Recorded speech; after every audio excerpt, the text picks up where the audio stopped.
오늘 아침에 저희들이 사무엘상 6장, 7장, 8장 세 장의 말씀을 읽었습니다.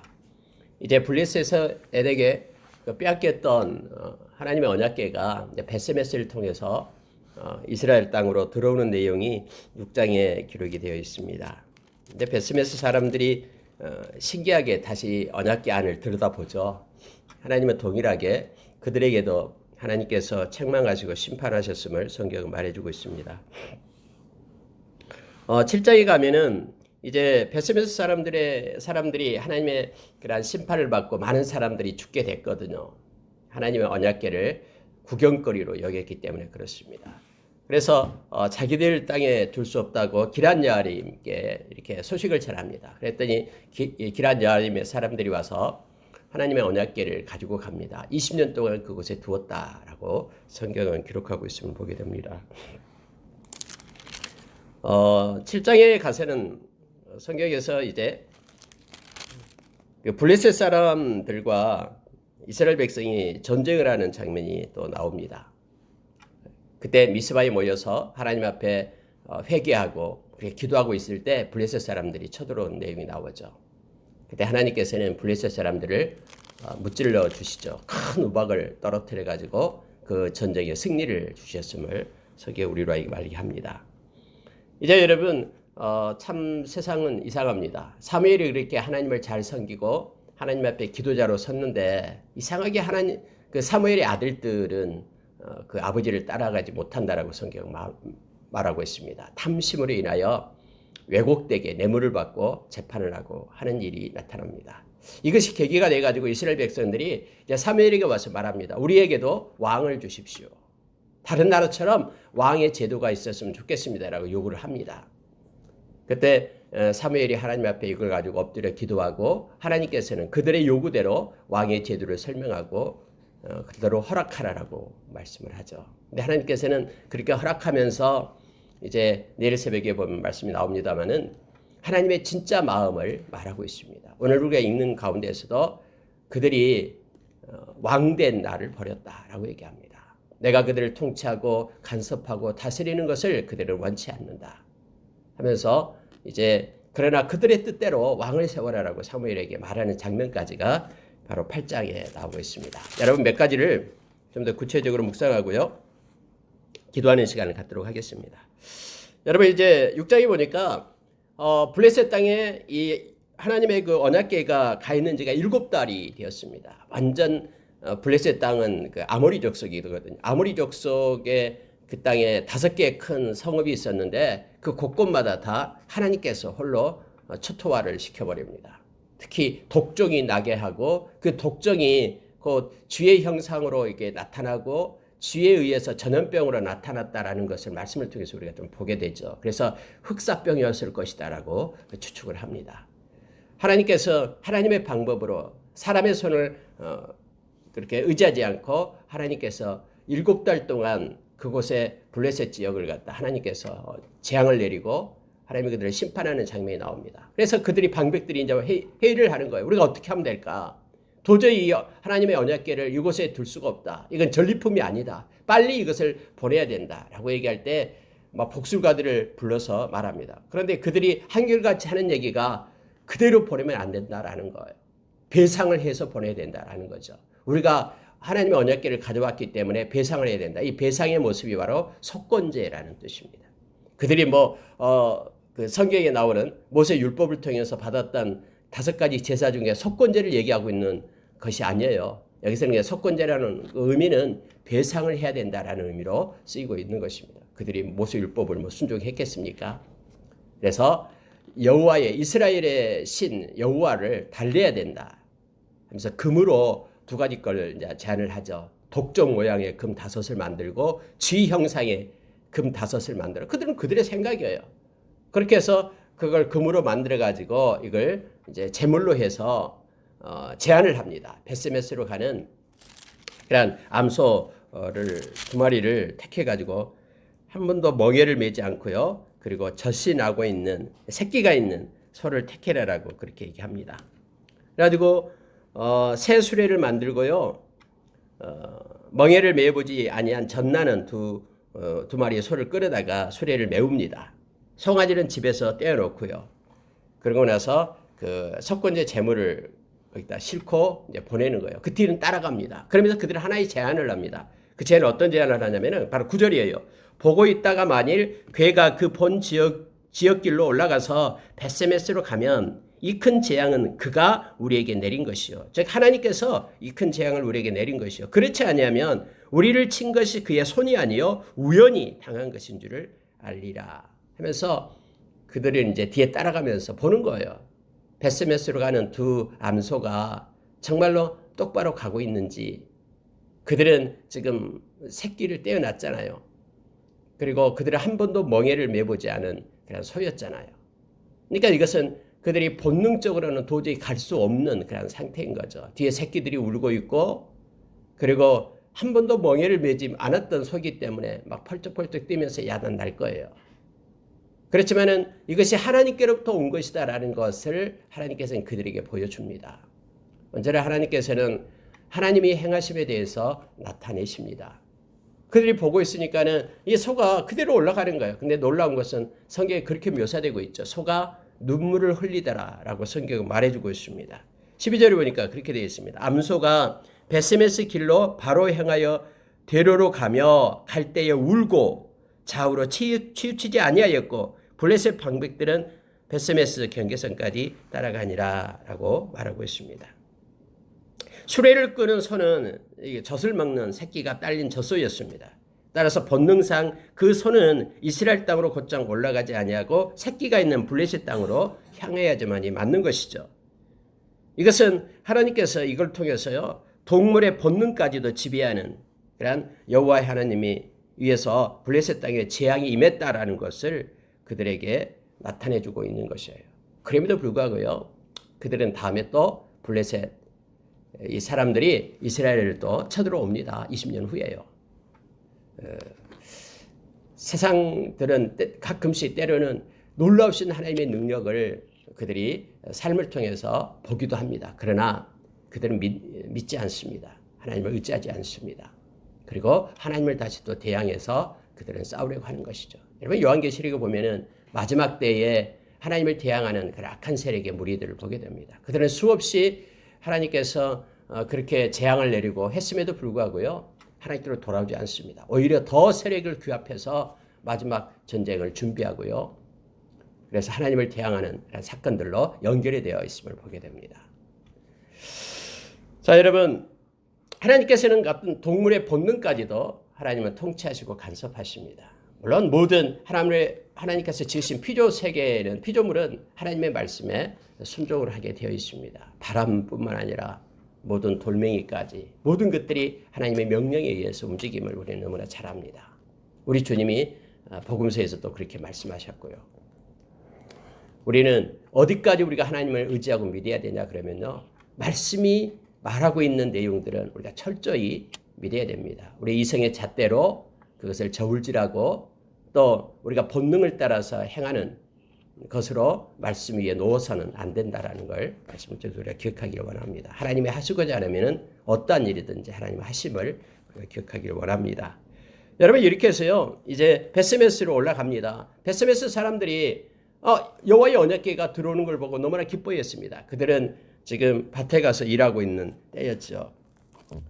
근데 여러분 19절 보시기 바랍니다. 벳세메스 사람들이 여호와의 궤를 들여다본 까닭에 그들을 치사 5만 70명을 죽이신지라 여호와께서 백성을 크게 쳐서 크게 살육하셨으므로 백성이 슬피 울었더라.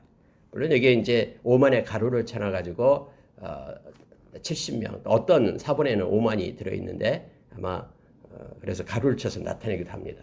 여기서 말하는 것은 뭐 여호와의 언약궤를 들여다보는 사람들이 다 죽었겠죠. 하나님께서 그렇게 책망하기 때문에. 그래서 5만의 가루를 쳐서 나타내기도 합니다. 어떤 사본에가 이렇게 나와 있기 때문에 그런데요. 여기서 말하고자 하는 것이 뭐냐면요. 많은 사람들이 죽었다라는 것을 표현하고 있는 내용입니다. 여러분, 하나님의 언약궤를 가볍게 여기고 만홀히 여기고 그리고 무시하고 구경거리로 삼는 것에 대해서는요. 이스라엘 백성이든 블레셋 사람들이든 그것은 모두가 다 달라지지 않습니다. 동일하게 하나님께서는 책망하고 또 그들에게 심판했음을 성경은 말해주고 있습니다.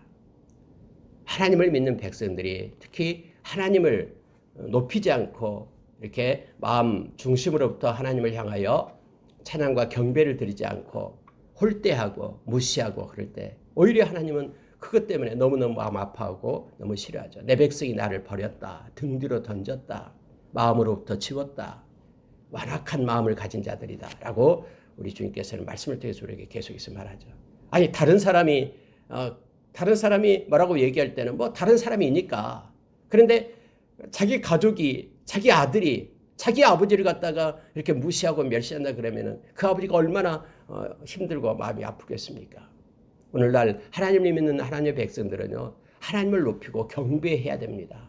다른 세상이 절대로 하나님을 경배하고 높이지 않습니다. 하나님의 백성이 하나님 앞에 더욱더 하나님을 높이고 존귀 여기며 찬양하고 경배해야 됨을 알게 됩니다. 근데 이스라엘 백성이 이 언약궤를 갖다 구경거리로 삼았던 거예요. 블레셋에서 그렇게 엄청난 일을 했다며 하면서 뭐가 들어있는가 하면서 막 들여다보는 거예요. 이렇게 경솔하게 여기고 하나님을 무시하는 그들에게 하나님께서는 심판했음을 우리에게 말해주고 있습니다. 오늘날 저와 여러분도 우리가 섬기는 하나님을 우리의 마음의 중심에 모셔야 됩니다. 그리고 그분을 높이는 삶을 살아야 됩니다. 여러분 이렇게 해서요. 이제 기란여아린 사람들이 와서 여호와의 궤를 가져갔다라고 말합니다. 자, 3절에 보시기 바랍니다. 7장 3절이에요. 사무엘이 이스라엘 온 족속에게 말하여 이르되 만일 너희가 전심으로 여호와께 돌아오려거든 이방 신들과 아스타롯을 너희 중에서 제거하고 너희 마음을 여호와께로 향하여 그만을 섬기라. 그리하면 너희를 블레셋 사람의 손에서 건져내시리라. 여러분 사무엘은 백성들한테 가르치는데요. 뚜렷하게 뭘 가르치냐면 첫째는 삶에서 하나님께로 돌이킬 것을 가르칩니다. 하나님은 그토록 두 마음을 품는 것을 너무 싫어하거든요. 근데 이스라엘 백성은 계속해서 다음에 바벨론 멸망을 할 때까지 언제나 쪽마음을 가지고 살았어요.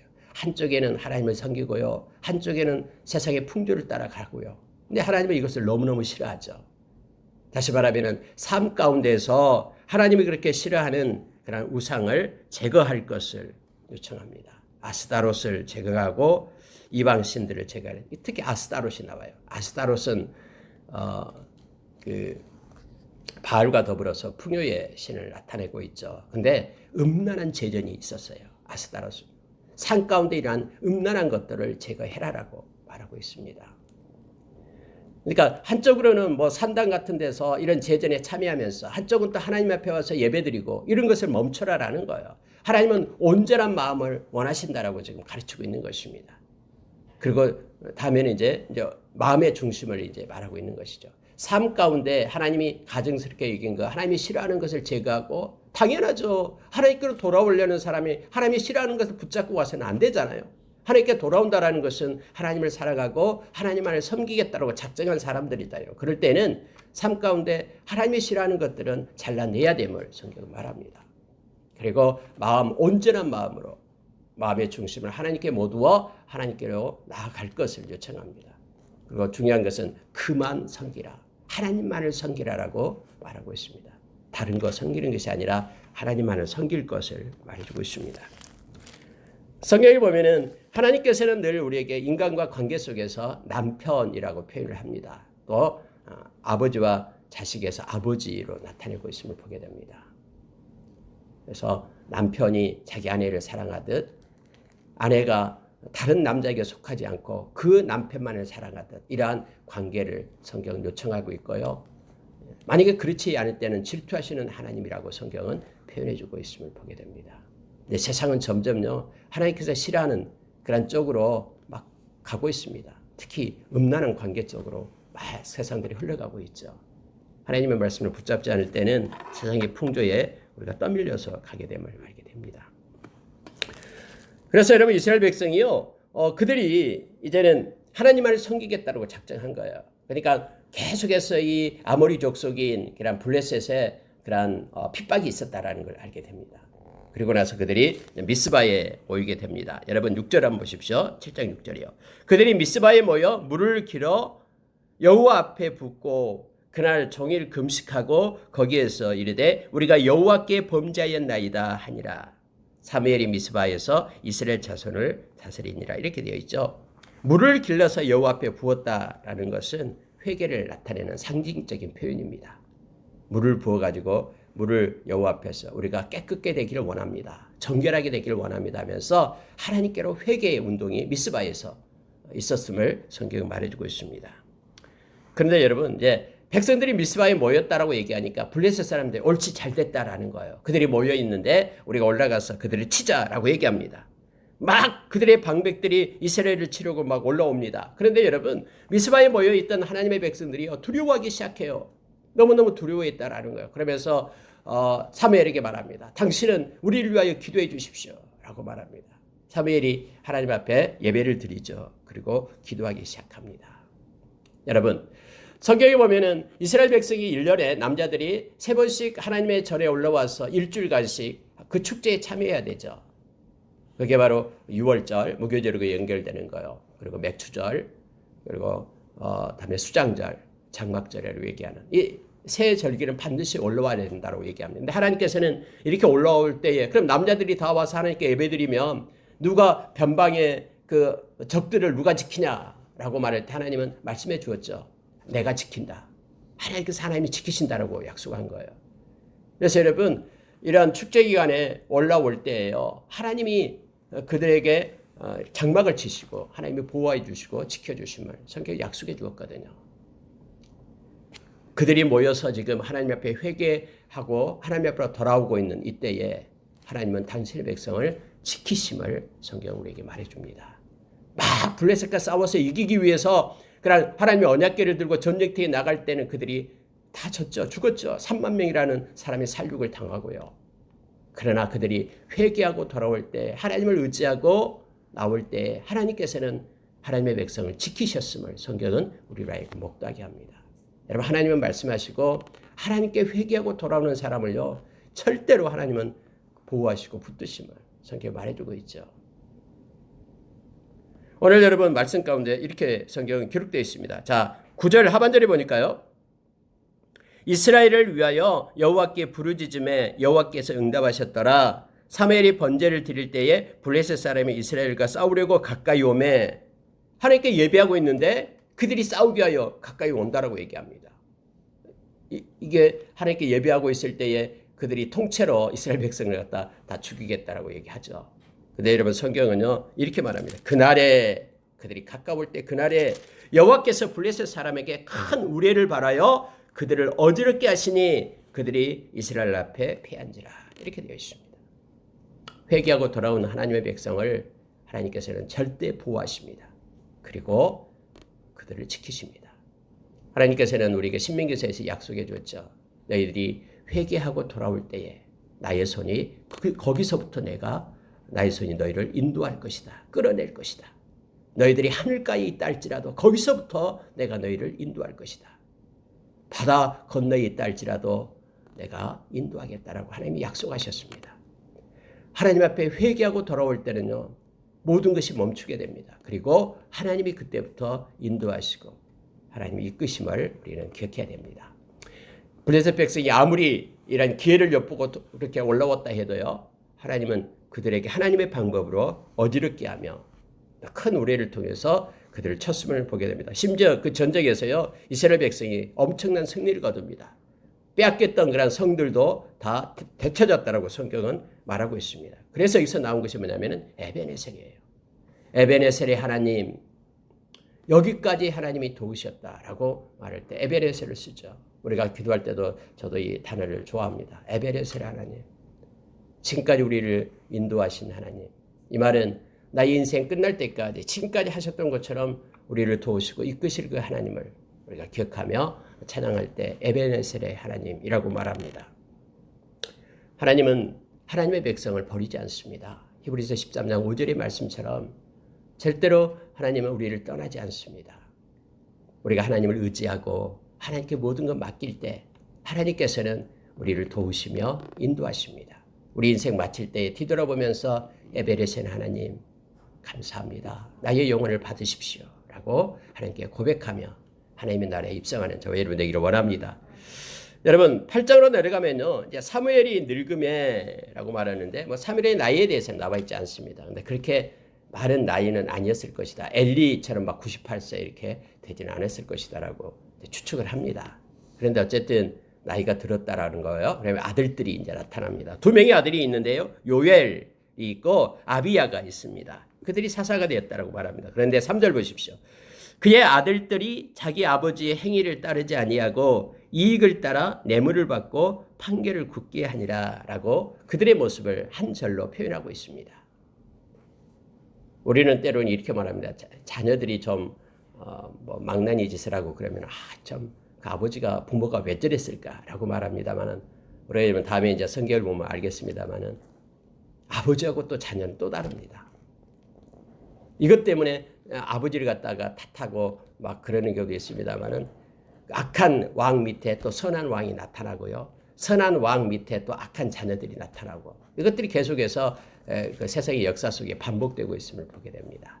근데 여러분 각자 자기가 행했던 그런 죄악을 자기가 책임지게 됨을 성경은 말해주고 있음을 보게 되죠. 그의 아들들이요. 이렇게 뇌물을 받고 또 자기의 이익을 따라 탐심에 붙잡혀서 이런 사사의 역할을 했다라는 거예요. 그랬더니 백성들이 이제 들고 일어나기 시작한 것이죠. 우리에게 왕을 달라고 말하고 있습니다. 5절을 보니까 그렇게 말합니다. 보소서 당신은 늙고 당신의 아들들은 당신의 행위를 따르지 아니하니 모든 나라와 같이 우리에게 왕을 세워 우리를 다스리게 하소서. 그때까지 사사가 이제 통치했는데 사사를 통해서 하나님이 세우신 사사를 통해서 통치했는데요.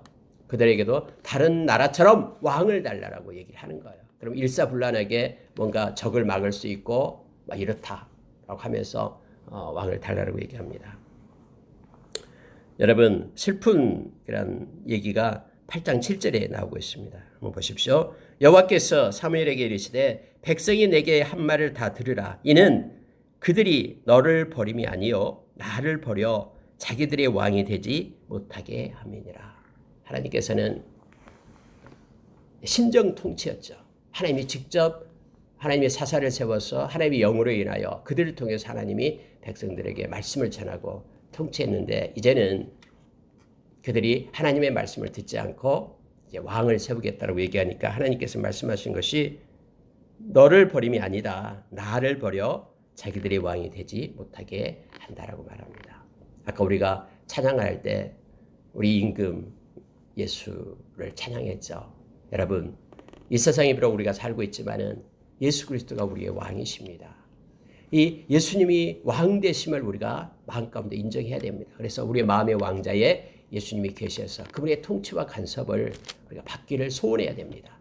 내가 내 인생의 주인이 되어서 내가 판단하고 내가 끌고 가는 것이 아니라 그래서 겸손히 주님 앞에 무릎 꿇고 주님께서 인도하심을 기대하며 소망하며 또 맡기는 우리의 삶이 있어야 됩니다. 하나님께서 우리의 왕이 되시고요. 그래서 여러분 이사야서 9장에서 6절 이하에서 그렇게 말씀해 주죠. 예수 그리스도를 나타낼 때 그의 어깨에 정사를 메었다. 이 말은요. 그분은 통치하시는 우리의 왕 되심을 말하고 있는 것입니다. 오늘 또 우리의 왕이 되신 그래서 우리 인생의 길이를 정하시고 크고 작은 일을 이 땅에 놓으신 그분과 함께 우리가 동행하는 삶을 살기를 원합니다. 이렇게 해서 하나님께서는 그들에게 이것을 가르치라고 얘기하는 거예요. 왕의 제도에 대해서 가르치라. 그들이 왕의 제도에 대해서 잘 모르니까 가르치라 라고 말하는데 이제 사무엘이 백성들을 설득하면서 가르치기 시작하는 거예요. 왕의 제도가 왕이 있으면 이렇다라는 것을 말해주고 있는데 그 내용이 이제 그 9절 이하에 쭉 나오고 있습니다. 근데 중요한 단어가 하나 있습니다. 왕이 있게 되면은 왕이 자기 자신을 위하여 너희들을 지배하고 통치할 것이다. 이걸 얘기하는 거예요. 그래서 여러분 성경에서요 12절 보시기 바랍니다. 그가 또 너희의 아들들을 천부장과 50부장을 삼을 것이요 자기 밭을 갈게 하고 자기 추수를 하게 할 것이며 자기 무기와 병거의 장비를 만들게 할 것이며 14절에도 자기의 신하들에게 줄 것이고 15절 자기의 관리와 신하에게 줄 것이고 16절 자기 일을 시킬 것이며 계속해서 자기를 강조하는 거예요. 너희들 그렇게 학대를 받고 너희들이 섬겨야 될 바로 왕의 제도가 이렇다. 왕이다. 그래도 너희들이 왕을 원하느냐라고 말하는 거죠. 근데 여러분 백성의 귀에는요 이런 내용들이 들어오지 않아요. 그리고 그렇게 얘기합니다. 자, 19절에서 이거 보고 마치겠습니다. 백성이 사무엘의 말 듣기를 거절하여 이르되, 이 말을 듣지 않는다라는 거예요. 아니로소이다. 우리도 우리 왕이 있어야 하리니 우리도 다른 나라들 같이 되어 우리의 왕이 우리를 다스리며 우리 앞에 나가서 우리의 싸움을 싸워야 할 것이니이다 하는지라. 하나님께서는 사무엘에게 말합니다. 그들의 말을 들어서 왕을 세우라. 그랬더니 그렇게 하나님이 말씀하시니까 사무엘이 이제 그들을 돌려보냅니다. 그리고 나서 이제 하나님께서 사울 왕을 세워서 첫 번째 왕이 되게끔 이제 9장 이하에서 그렇게 나오고 있습니다. 여러분, 오늘은 말씀 가운데 쭉 그 내용이 이렇게 흘러가고요.